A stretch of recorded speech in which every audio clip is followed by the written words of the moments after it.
It all started with a retired K-9 named Ranger, once trained to chase down criminals, now just a quiet shadow in the hallways of Maple Glen nursing home.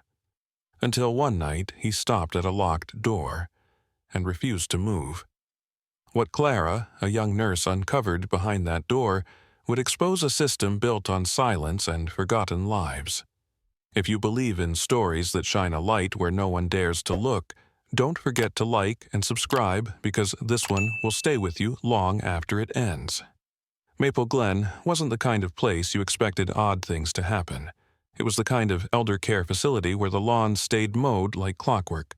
The flowers were always in bloom, and the walls were painted that soothing beige that reminded people of peace. Families trusted it, staff stayed long-term, and for someone like Clara Langford, who had just finished her nursing degree and was hungry for routine after years of late-night rotations, it was supposed to be a soft landing into the real world. She'd been working there for exactly 2 weeks when something shifted. It was Tuesday morning, cool and bright.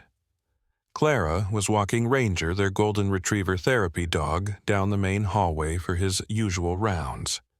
Ranger had that old soul look in his eyes, the kind you only find in dogs that had once worn the badge. A retired K-9, he'd served in 2 precincts before being adopted into Maple Glen's animal therapy program. Now, he was all floppy ears and slow tail wags, content to let the residents scratch behind his ears or talk to him like an old friend. Most days, he moved like a shadow beside Clara. But not this one. As they turned into the East Wing reserved for long-term dementia care, Ranger hesitated, then stopped. His entire body stiffened, and the low growl that came from his chest was so guttural Clara felt it before she heard it. She looked down, surprised. "What is it, boy?" she asked, softly, tugging his leash gently. Ranger didn't budge. His head was pointed straight ahead, ears up, tail low, eyes locked on something unseen. Clara followed his gaze. At the end of the corridor was room 114, or what looked like it. The door didn't match the others. It was older, painted over too many times, and had a dull brass doorknob that hadn't been replaced with the newer, touchless handles the other rooms had. There was no nameplate, just a faint outline where one may have once been. A chill crept up her spine. She'd walked this hallway several times during orientation. Room numbers 101 to 113 lined one side. 115 to 130 curved along the other. She didn't remember seeing a room 114 at all. She glanced at the hallway map mounted on the wall by the fire exit. Sure enough, it skipped from 113 to 115. No 114 listed. That wasn't just odd, that was off. Ranger's growl deepened louder now. Clara knelt beside him, resting a hand on his neck. Hey, what's gotten into you?" she whispered. His fur was bristling. No tail wag, no sniffing. Nothing but a soldier's stance. Her heart beat a little faster. Just then, Brenda, the charge nurse, poked her head out of a nearby supply room. "Everything okay down there?" she called. Clara straightened up. "Yeah, sorry Ranger's being weird."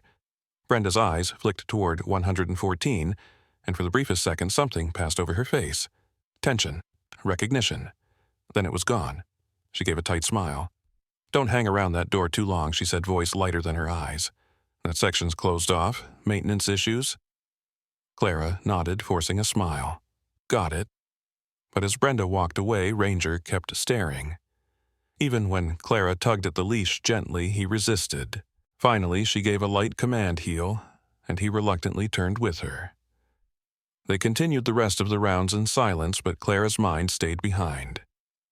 That night, she lay awake in her small apartment above the post office in downtown Elkbridge, staring at the ceiling. Maybe it was nothing. Dogs hear things, smell things. Maybe there was a rodent. Maybe something about the scent of the old insulation in that part of the building just rubbed Ranger the wrong way. But there had been something different in his growl, something instinctual protective, like he'd recognized something she couldn't see. The next morning, Clara arrived early. Too early. She told herself it was just to prep for the flu shot clinic they were running that week, but she knew the truth. She wanted to pass that hallway again. maybe prove to herself it was all nothing. The hallway was quiet. Ranger walked beside her, his pace slower as if already remembering. When they reached the east wing, he paused again, but this time he didn't growl. He stared. Room 114 was exactly the same, unmarked, unlisted. And something else, a faint click like metal behind a wall. Then silence. Clara moved closer. Her shoes made no sound on the waxed linoleum. She leaned toward the door. Nothing. Then, just as she started to turn back, she heard it a creak. Not from the door, but behind it. Like someone shifting in a chair. Her throat tightened. She walked away quickly, Ranger following now with his head low. She didn't mention it to anyone, not yet. But that night, she found herself opening her laptop and pulling up the facility map from orientation. Sure enough, no room 114. She cross-referenced with the digital medical charts. Rooms 113 and 115 both had current residents. No mention of anything in between. She even opened the employee handbook. No wing renovation notices. No temporary closures. By the third day, she wasn't just curious. She was unsettled.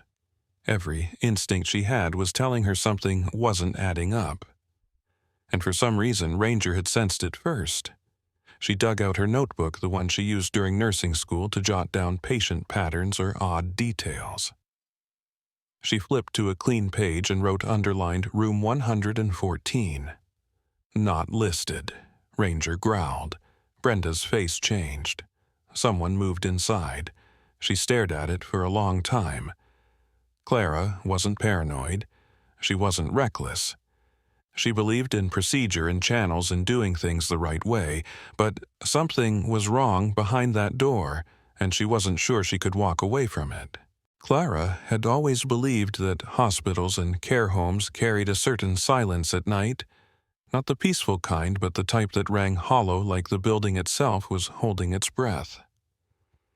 That night, at Maple Glen, the silence was heavier than usual.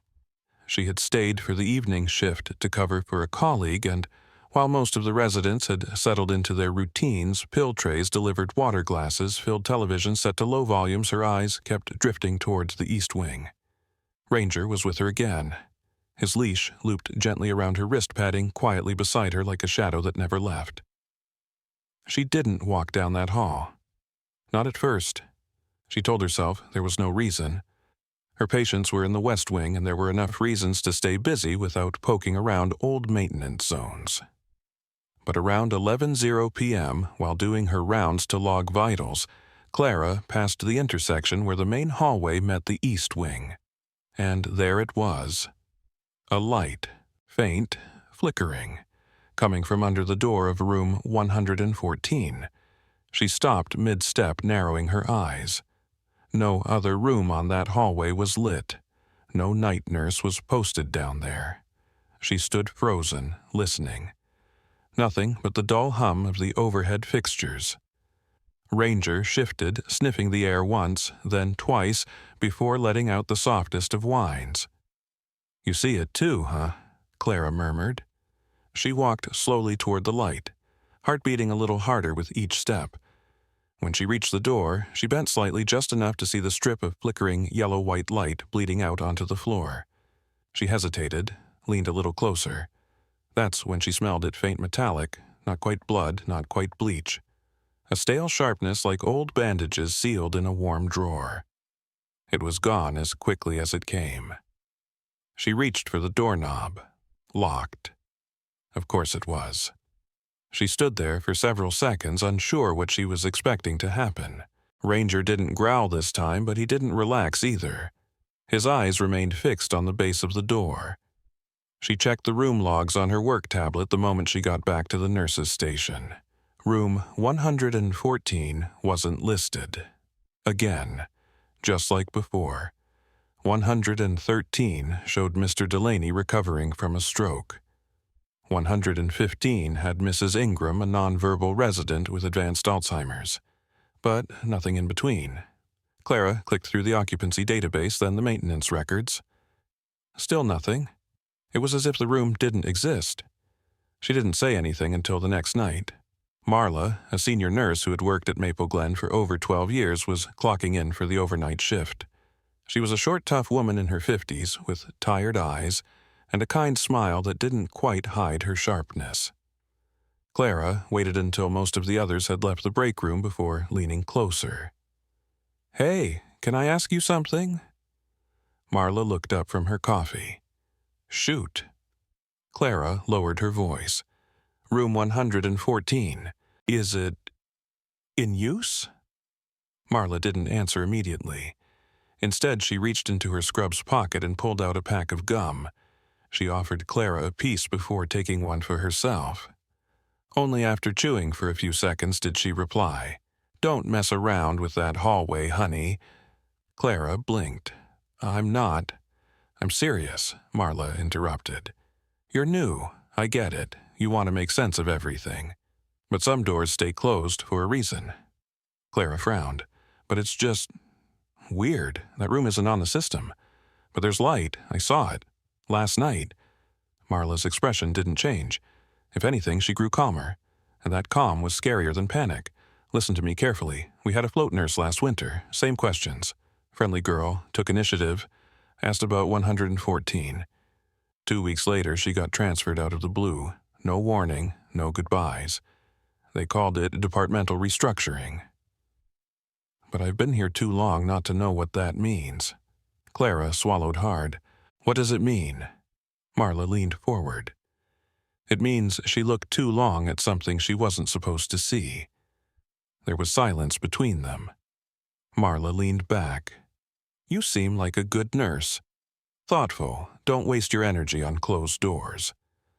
Clara nodded, but her mind was already racing. That night she took Ranger out for his final walk of the shift, but this time she didn't let herself go near the east wing. Still, she kept glancing toward it, hoping she wouldn't see the light again. But of course it was there. A soft flickering glow just under the crack, like something trying to look normal but failing at it. She kept walking, but something inside her felt more awake than it should have. The next morning, Clara couldn't stop thinking about what Marla had said. She kept replaying that sentence, "Some doors stay closed for a reason," but the calm in Marla's voice didn't feel like warning. It felt like experience. Clara knew she should have let it go focus on her shifts on Ranger, on the routines that kept Maple Glen running like clockwork. But that was the thing. It didn't run like clockwork. Not really. There were hiccups, strange silences, and room 114 wasn't the only one. That afternoon, while updating the medication distribution logs in the central system, Clara noticed something that didn't sit right. She had seen these lists before: patient names, room numbers, scheduled medications, dosages, and initials of whoever administered them. But there, wedged between rooms 113 and 115, were 3 entries listed under no names, just numbers. Room 114, 117, and 120. She blinked, thinking maybe it was a system glitch. But the timestamps were consistent. Pills logged as delivered at 9:00 a.m., again at 5:00 p.m. each time with a medication code, but no initials, no signatures, no confirmation. Clara clicked through to the medication inventory records. The entries matched. Actual meds were being pulled from the supply cabinet, scanned as delivered to those rooms. But when she opened the patient assignment spreadsheet, nothing. Those rooms were listed as vacant/under maintenance. She sat back in her chair, heart quickening. This wasn't just one glitch. This was a pattern. She checked the logs for the last 6 weeks. Same story, same 3 rooms, same meds, no names, no initials. No physical records of who delivered them or who received them. Her fingers hovered over the keyboard. She thought about taking a screenshot, but instead printed the most recent entries and folded the paper into her scrub pocket. She didn't trust the system to keep it safe. That evening, she took Ranger for another walk. She kept to the main hall at first, but Ranger had other ideas. He tugged the leash low to the ground, nose twitching. Clara followed him toward the maintenance corridor, the one that connected to the east wing near the supply closets. It was quiet there, the kind of quiet that felt padded, like noise had been vacuumed out of the air. Ranger sniffed along the edge of the wall, then stopped near a utility cart parked awkwardly near the fire door. His ears perked tail-stiff. Then he nosed something half hidden beneath the wheel of the cart. Clara bent down and picked it up. A ring of keys. Not the standard staff keys they wore on retractable clips, but older, heavier. Most of them were tagged with faint handwritten labels: Storage 2A, Laundry Gate, Boiler Lock. But one almost hidden behind the others caught her eye. It was rusted, the lettering barely visible. But it was there. Room 114. She felt a rush of cold through her spine. How did these keys end up here?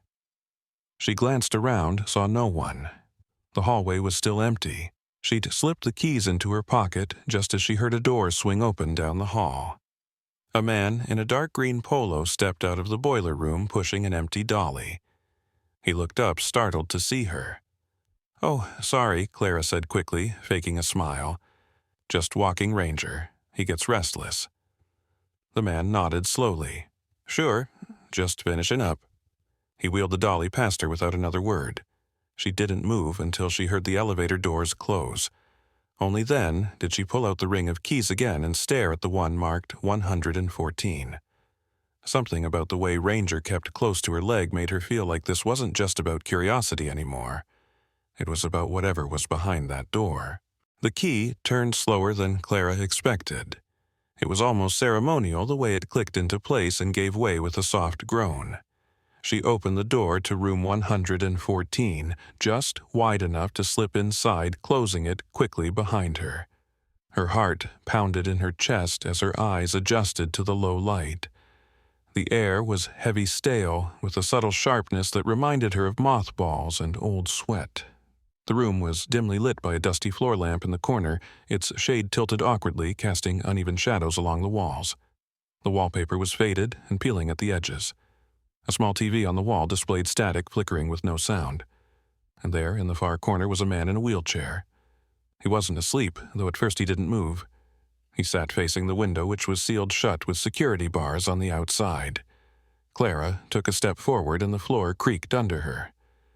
That's when he turned his head. His face was thin, the skin around his cheekbones tight like it had forgotten how to fill out. His hair was white and patchy, and his eyes, though sunken, were alert. Very alert. Clara froze. He looked right at her, not startled, not confused, just calmly observant. "You finally came," he said. His voice was dry, barely more than a whisper, but it carried something deeper, a weight, a weariness. Clara cleared her throat. "I'm sorry, I didn't know this room was occupied," he said, a half smile ghosting across his face. "It's not officially." She didn't know how to respond. "My name's Clara. I'm a nurse here." He nodded, once slow and deliberate. "I'm George. She hesitated. "I couldn't find any records for this room. Or for you." He looked back toward the window. "That's the point." Clara took another step in. Ranger followed closely, staying near her leg, but clearly alert, ears forward, nose twitching. George didn't seem surprised to see the dog. "He's the one who found the keys, isn't he?" he asked. Clara nodded. "Do you have any family we can contact, anyone on file?" George chuckled dryly. "Not on your files, no." "Then who put you here?" Clara asked, her voice firmer now, tinged with disbelief. "Who's been bringing you food medication?" "They come at night, no names, no words, just trays and pills and silence." He paused. Like a ritual. Clara felt a chill crawl up her spine. "Why are you here, George?" He didn't answer right away. Instead, he turned slowly, facing her fully. "There used to be 3 of us," he said. 3 me, a woman named Esther, and another man, Vincent. Clara moved closer, trying to keep her voice steady. "What happened to them?" George's jaw tensed. Esther was the first to go. She'd started asking too many questions. Pacing the floor, scratching at the walls, whispering things. One night they came. No alarms, no struggle, just gone. The bed was still warm when I woke up. No one talked about her again. He rubbed his hands together absently, like trying to warm fingers that had forgotten what warmth felt like. Vincent, he lasted longer. Strong-willed. Kept saying he had a sister looking for him, said his name was still on some database somewhere. He clung to hope.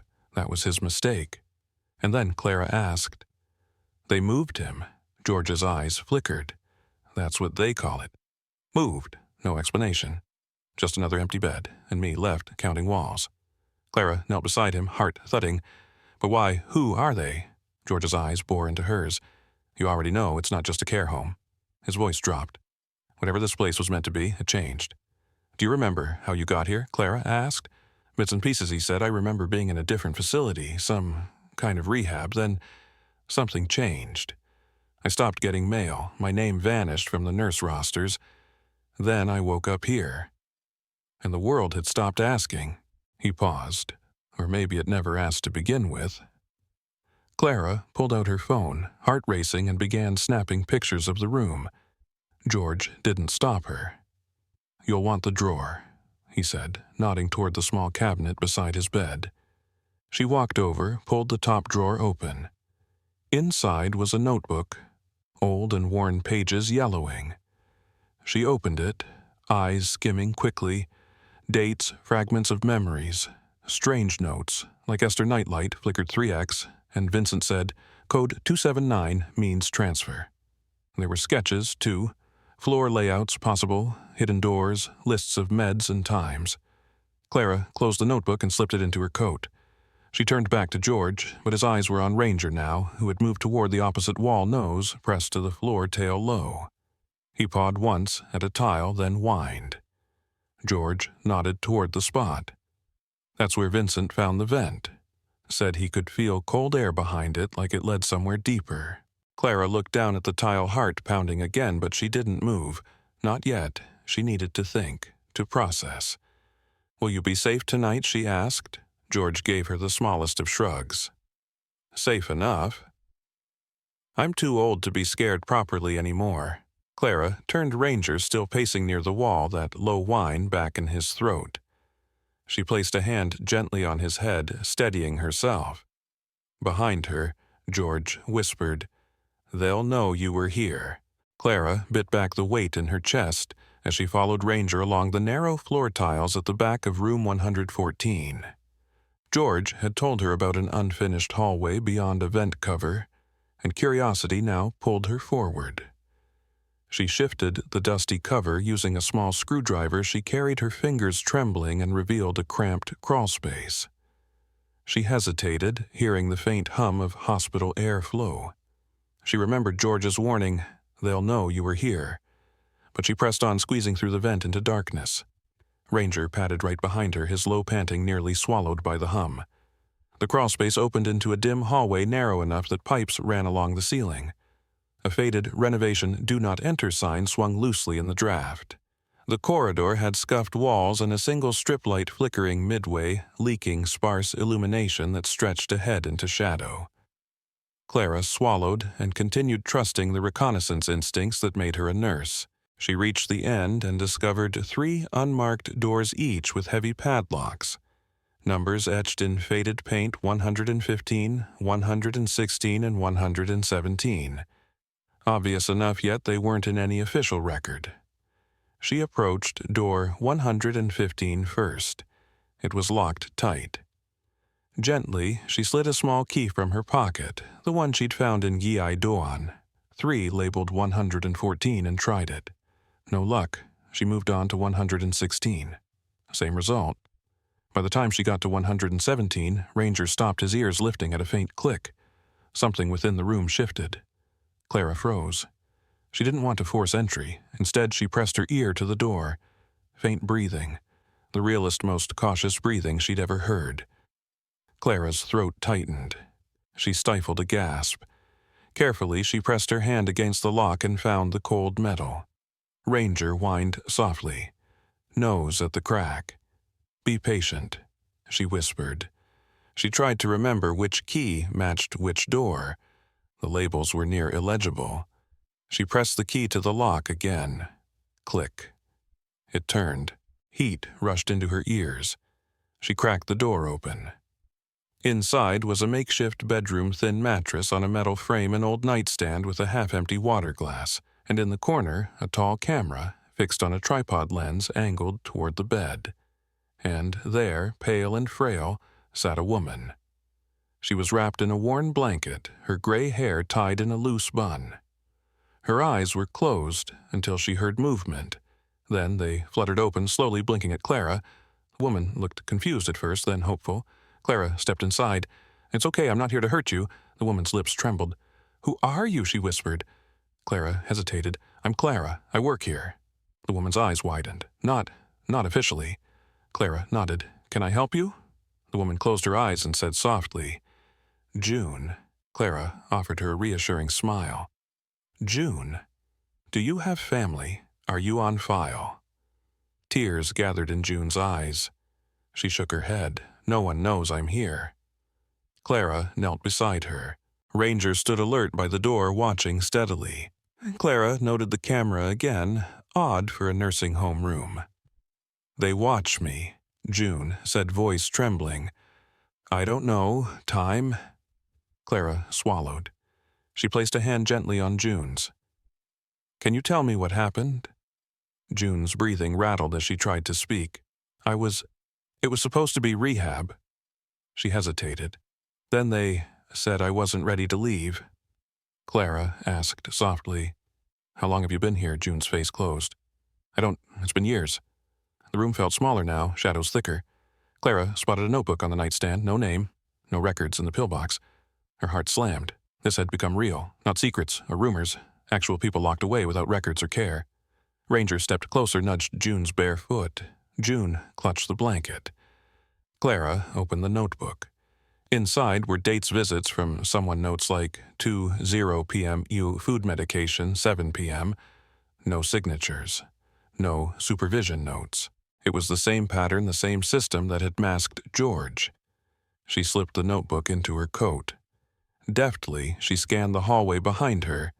Did anyone hear? Did anyone see nothing moved? No noises from above. It was startling how little stood between her and life outside this hallway. Clara guided June to the door. Ranger stayed at June's side, gentle eyes surveying the corridor. Clara looked at June, voice steady but soft. "We'll get you out of here." Every night after her shift ended, Clara returned to the East Wing quietly, leaving no notice, bearing extra water bottles, soft-boiled eggs, slices of melon, and the occasional ginger tea, June's whispered favorite, which she discreetly placed just outside door 117, using the same key she had retrieved. Ranger, faithful and unwavering, waited at the hallway's edge, ears pricked alert for any distant footsteps. Clara would unlock the padlock slip inside the dim room and find June sitting hunched by the bed. Slowly, she opened the small tray, placing the food beside June, while murmuring gentle reassurances. At first, June merely nodded, eyes distant and calculating, but after several nights of care, 2 changes occurred. She began talking.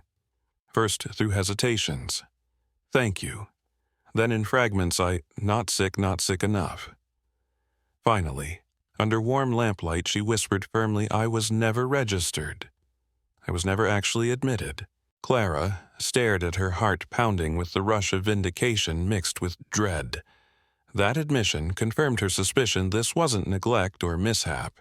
It was deliberate concealment. June elaborated painfully, "They brought me in a decade ago, I think. Rehab thing, stroke, family, gone. I thought I would go home, but they moved me. No discharge, no file." Meanwhile, Ranger pressed close, his soft panting reminding Clara why she had to keep going.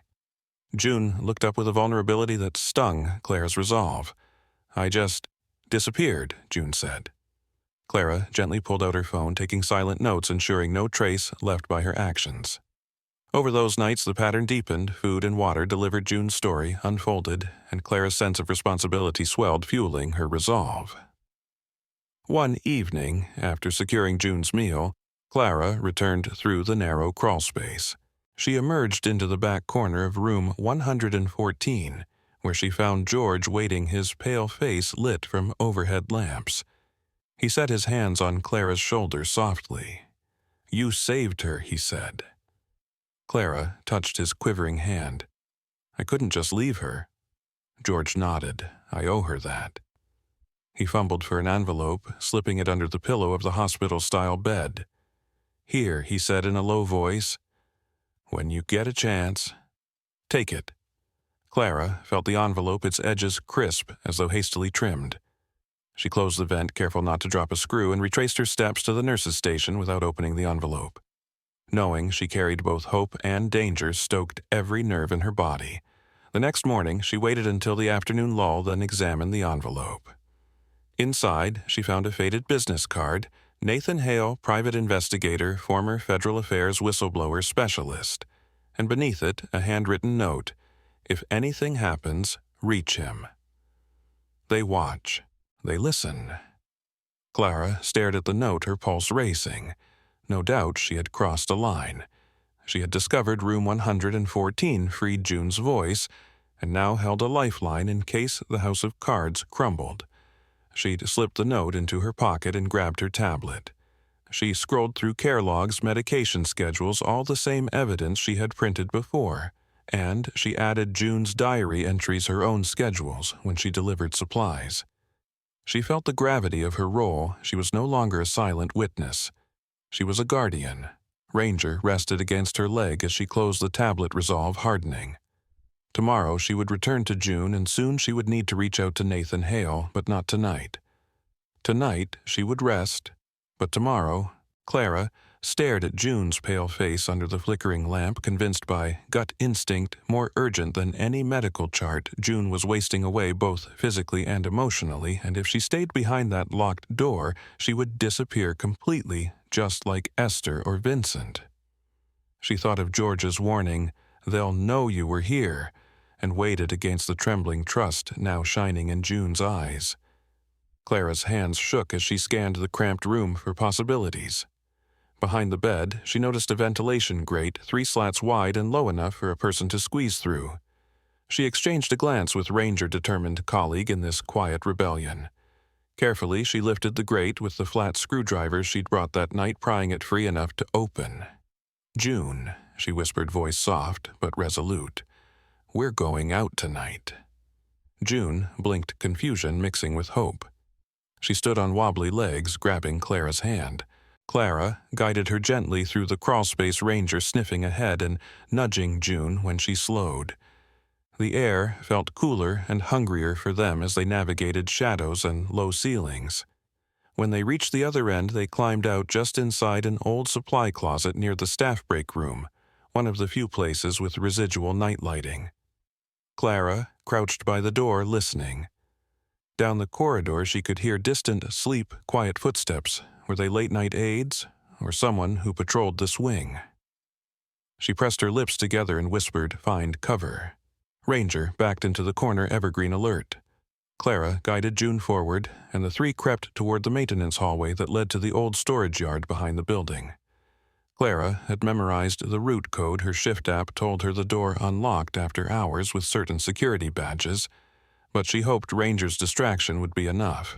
She unlocked the padlock on the heavy metal door to the equipment yard, and they stepped out into an open area covered in moonlight, dusted with service lights.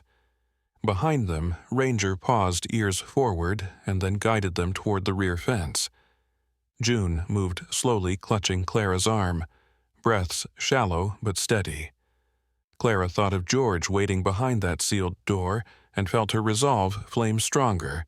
This wasn't just rescue, it was redemption.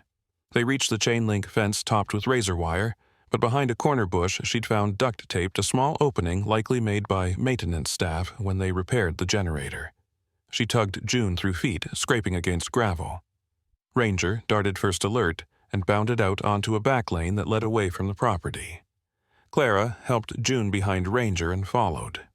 She'd printed out a map earlier and knew that 2 blocks south lay a community shelter with 24-hour care and private rooms. As they crossed the yard, Clara heard a distant hum of wheels security carts. A light clicked on the building's rear doors. From down the corridor, she heard quick footsteps and a voice low shout security to the West Wing Ranger's ears flattened. Clara hooked her arm around June's waist and ran, Ranger leading. They reached the street entrance at a jog, hearts pounding. Just as they burst through the exit, they saw two guards in vests sprinting toward them, flashlights bobbing. Clara spotted an emergency fire alarm panel at the far end of the entryway. With June fading, Clara didn't hesitate. She swiped her pen across the glass cover and slapped the alarm button. The loud klaxon shrieked lights strobing. Pipes hissed, releasing water into sprinklers, showers of beads forming. Guards skidded to a halt. Sheffield shouted, "Stop them!" But hallway was obscured by water and emergency lights. Clara half-dragged June behind her head down ear-splitting clang. Ranger blocked a guard's path, growling low, giving Clara an opening to push the door to the outside. They dashed through building lobby, rain pounding down from overhead sprinklers. Clara realized she knew their movements like second nature, the direct path to the back alley light. She followed that straight, and behind them the alarm echoed with command boots. Near the alley exit, June stumbled. Clara supported her. Ranger stayed braced in front as she heard distant shouts and another alarm bell from the front entrance. She had spotted a parked sedan, the one she had borrowed that afternoon with employee badge and ID tucked in glove box, and hurried June toward it. Ranger jumped into the back seat first, then June, then Clara. She threw the car into reverse and vanished into soaked shadows. Clara barely slept after their midnight escape. She parked in Nathan Hale's driveway at first light, the house dim and quiet, like something out of her childhood memories of her grandparents' home, and she buzzed the front doorbell. Heart hammering the weight of June's reliance pressing on her chest. Nathan, tall, with graying hair and clothes that had seen better days, opened the door, warily, eyes narrowing until recognition flickered. "Clara Langford," he said, voice hoarse but measured. He'd been expecting her ever since the envelope arrived, though he didn't act like it. He stepped aside, gesturing her in. The living room was cluttered, but organized files lay stacked on coffee table, old digital tapes and bubble wrap, and a whiteboard scribbled with names and dates. Ranger sat at Clara's feet, ears low, head tilted, like he understood the gravity of the situation. Nathan closed the door, glanced at Ranger, then offered Clara a seat. "I saw the note," he said quietly. "You did well to come here." Clara exhaled softly. "I had to. I didn't know where else to go." Nathan nodded slowly. "I tried this once before," he said. "Maple Glen, 2014. I filed suit, put together everything I could, staff memos, anonymous resident testimonies, shift logs. But the case collapsed. No hospitalization records, no paper trail. They claimed documentation failures. I was out of evidence." Clara listened, recalling how June had said they were never registered, and that same absence had eluded justice before. Nathan leaned forward. "I'm sorry you got pulled into this, but we have a chance now." Clara met his gaze. "June is safe for now, but there are others." Nathan reached into a file and pulled out printed sheets with highlighted entries. "4 others," he said, handing them to Clara. 4 residents whose files vanished from the system exactly the way you described. Their names only exist in internal logs, handwritten notes that weren't digitized. The pattern is clear dementia, Alzheimer's, no next of kin, no legal guardian. They go missing. Clara scanned the pages, the names barely recognizable. Moved to long-term observation, she read aloud under her breath. Nathan nodded. "That's Maple Glen code for hidden. They extract them from the system, keep them physically, but remove their legal presence. They become unpersons." Clara shook her head in disbelief. "They detained them, kept them discharging but not registering." Ranger whined softly at her feet as if sensing their despair. Nathan continued. "I tracked 4 cases in the last 10 years, Esther Sanderson in 2013, Vincent Morales in 2015, Patricia Carver in 2017, and now June. No records since their transfers. Staff saw them, heard them, took care of them informally, but no official care, no legal oversight." Clara pressed her hand to her mouth. "How did you get this?" she whispered. Nathan sighed. "Anonymous tip from an employee, someone brave enough to send internal shift logs and medication reports. But it only covered those 4. I never had physical access to hidden wings or secured spaces." Clara felt the truth wash over her. Their small rebellion had connected with something much larger. She opened her tablet and showed Nathan her messages photos from George notes she'd taken nights before, the medication logs, and the envelope's business card. Nathan's eyes darkened as he scrolled. This aligns with what I've seen. You didn't know before, but you found something huge. Clara shivered at the implications. But now, Nathan leaned back. We build the case anew. He picked up the files. We've got 4 ghosts and now 2 witnesses, George and June. And you, but we need more. We need timelines, delivery logs, who ordered food trays, security logs from those nights. Everything. Clara nodded. I have records from shift's floor plans, photos of the hidden corridor, and June's nightly logs. I can get them. Nathan handed her a small recorder. Record everything. Interviews with you, George, June. Keep Ranger with you, and watch for them. They know you left. Clara swallowed. They may escalate. Nathan's expression grew firm, which is why we need movement. We'll connect with legal counsel this week. I'll submit the first legal challenge. But we need more voices. If we can show a pattern of neglect and unregistered confinement, we expose a system that let this happen. Clara straightened her shoulders. I'm in. Ranger nudged her hand as if to seal the commitment. Nathan unfolded a map of the building. Here, he said, pointing to a corridor that included the old storage wing. I think the other rooms are somewhere in that section. We need visuals, pictures of locks, vents, hidden rooms, anything you can capture. Clara folded map and files carefully. I can get in again, retrieve George's log, maybe find any notes he left. I still have the vent access. Night fell.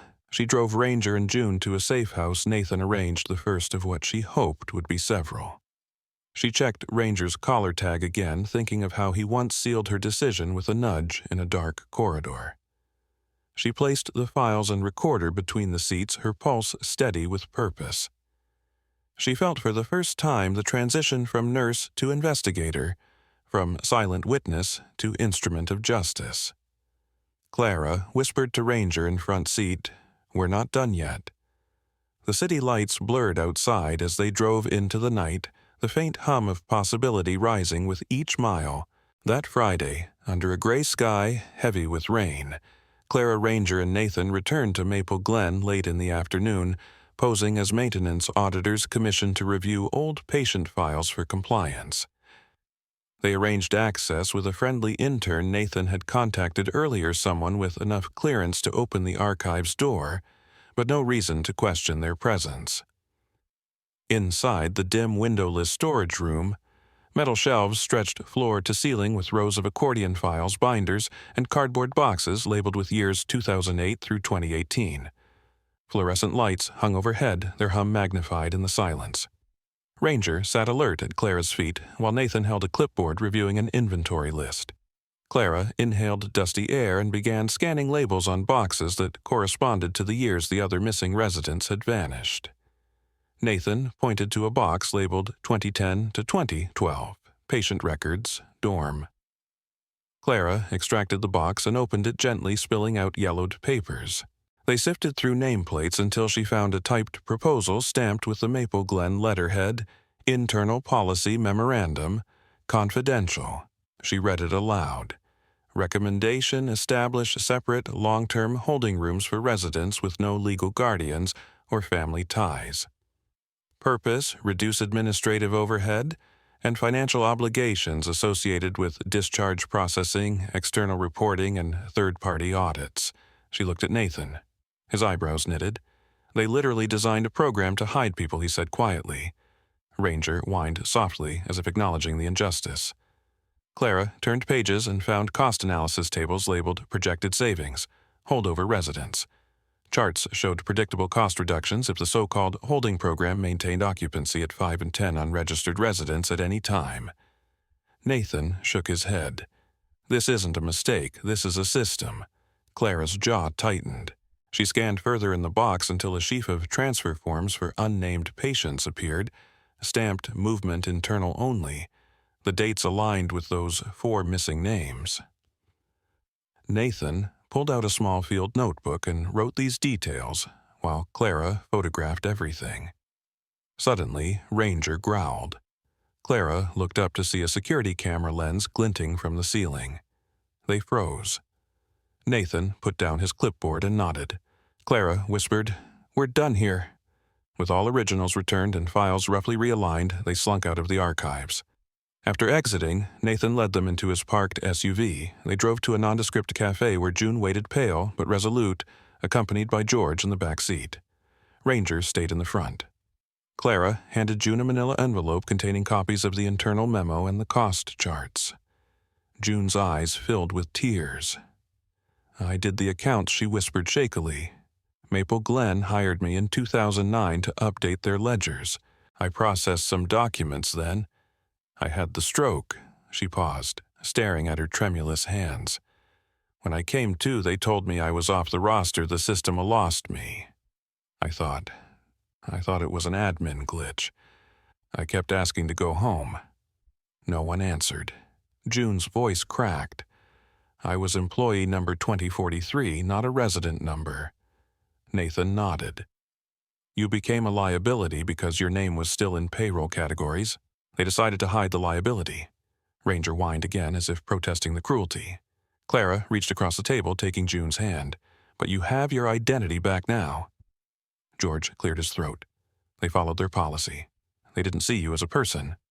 June's tears spilled. Nathan whispered, "We'll use that. You were a former staff member, which means you had rights. They took them away." Clara folded the memo.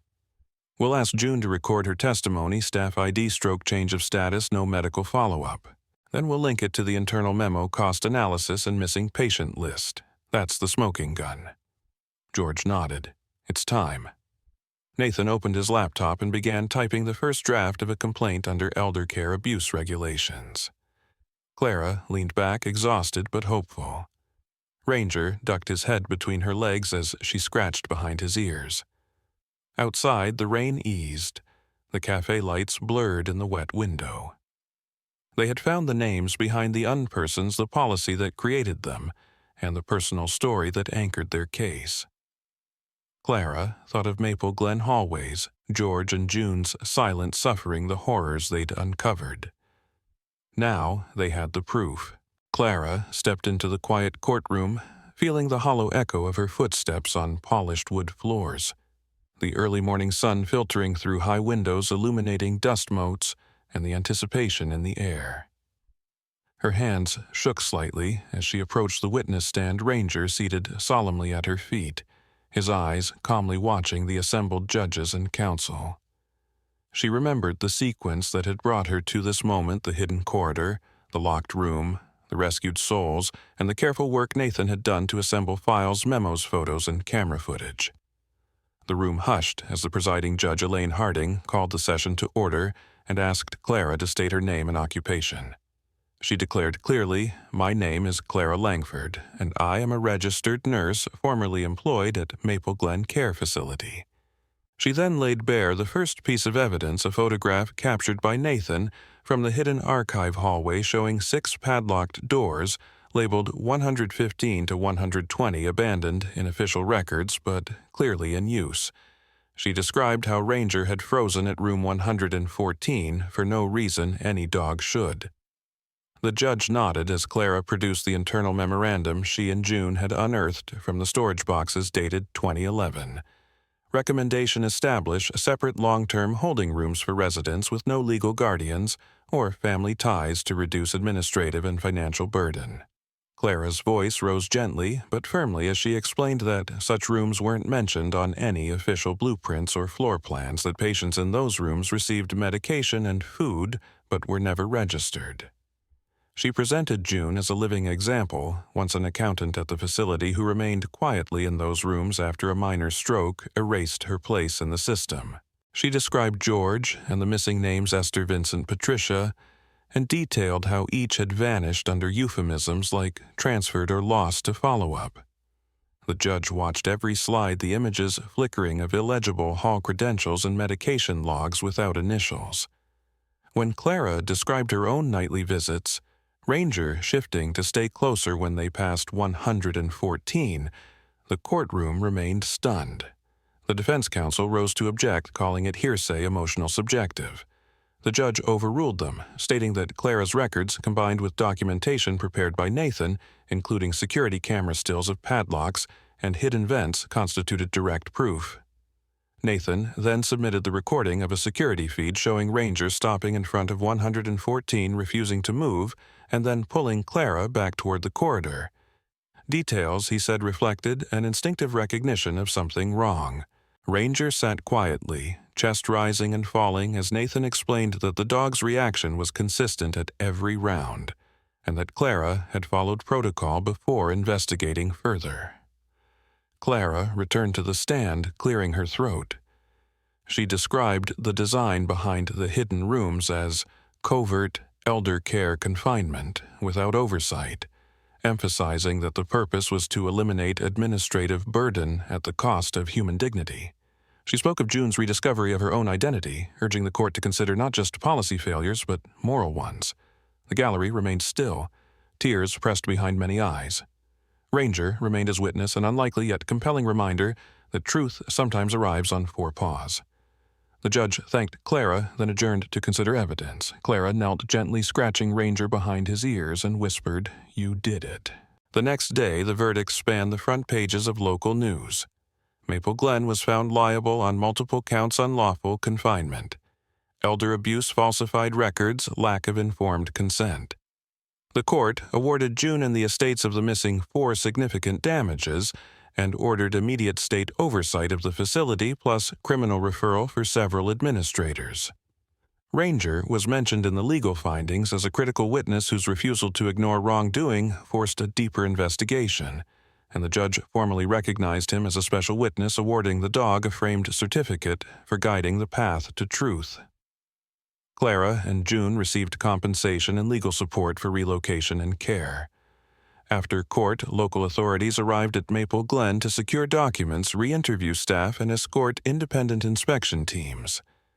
The facility director resigned under pressure. Several others faced administrative suspension and possible criminal charges.